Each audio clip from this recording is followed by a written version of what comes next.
The Fast Lady, a film that takes us back to a time when driving was an adventure, cyclists were fearless, and comedy was delightfully British. Released in 1962, this charming romp through South London's roads, and occasionally off them, stars Stanley Baxter as Murdoch Troon, an overly polite Scotsman whose life takes a sharp turn, sometimes quite literally, when he falls for Claire Chingford, played by the radiant Julie Christie. But Murdoch isn't just competing for Claire's heart.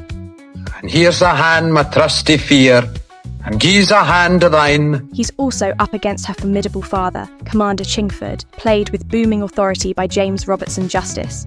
Clumsy oaf, now look what he's done.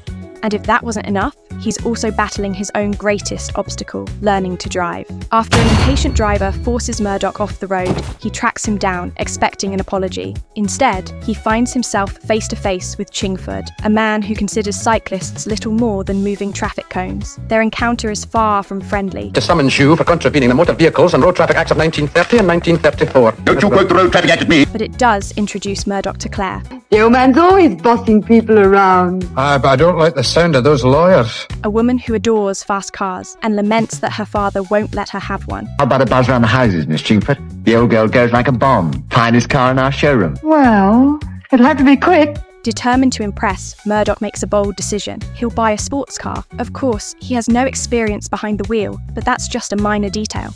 Enter Freddie Fox, a smooth-talking used car salesman played by Leslie Phillips. Freddie sees an opportunity, both to sell a car and to stir up some chaos. He convinces Murdoch to purchase a stunning 1927 Bentley 4.5-litre red label speed model, known as the Fast Lady. It's sleek, it's powerful, and it's utterly beyond Murdoch's abilities. Murdoch's driving lessons begin, and they're a disaster. His first instructor, the overly anxious Wentworth, watches in horror as Murdoch wrestles with the controls of an Austin A40, sending pedestrians scrambling and nearly reducing London's infrastructure to rubble. Realising that professional instruction isn't working, Freddie decides to take over, an idea as reckless as it is entertaining.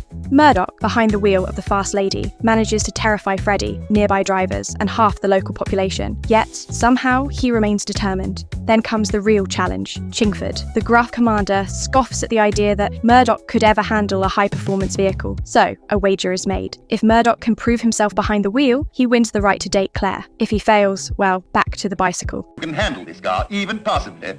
I may allow you to take my daughter out this afternoon. Challenge accepted. Murdoch takes Chingford for a drive, and it's a white-knuckle experience. The Bentley roars to life, speed builds, and Murdoch's attempt at control wavers between impressive and catastrophic. What's gone wrong? You ran out of petrol. He loses the bet badly, but just when it seems all is lost, Murdoch turns the tables. Chingford, ever the racing expert, bets that he can drive home in record time. If you think you're so marvellous, how about you driving me back in, shall we say, 35 minutes? He fails, and true to his word, he allows Claire to go out with Murdoch. All right, Claire, I've won. And your father was a very good sport about it too. The final hurdle, the dreaded driving test. Freddie, ever resourceful, arranges for a friendly examiner, but fate has other plans. Murdoch gets the strictest examiner possible, and things go from bad to worse. The test begins with nerves and near misses, but before the examiner can fail him outright, the situation takes an unexpected turn, literally, a bank robbery, a high-speed chase, and a commandeered Bentley. Suddenly, Murdoch finds himself at the heart of a police pursuit, the Fast Lady screaming through the streets, across a golf course, and through every possible obstacle in its path. Chaos follows, but against all odds, Murdoch's reckless driving turns out to be exactly what's needed to catch the criminals. His examiner, now thoroughly traumatized, declares Murdoch failed, banned for life in fact. But Chingford, impressed despite himself, sees the truth. Murdoch isn't just some hopeless cyclist. He's fearless, determined, and, in his own way, an extraordinary driver. With Chingford's approval secured, And just because this pen-pushing nincompoop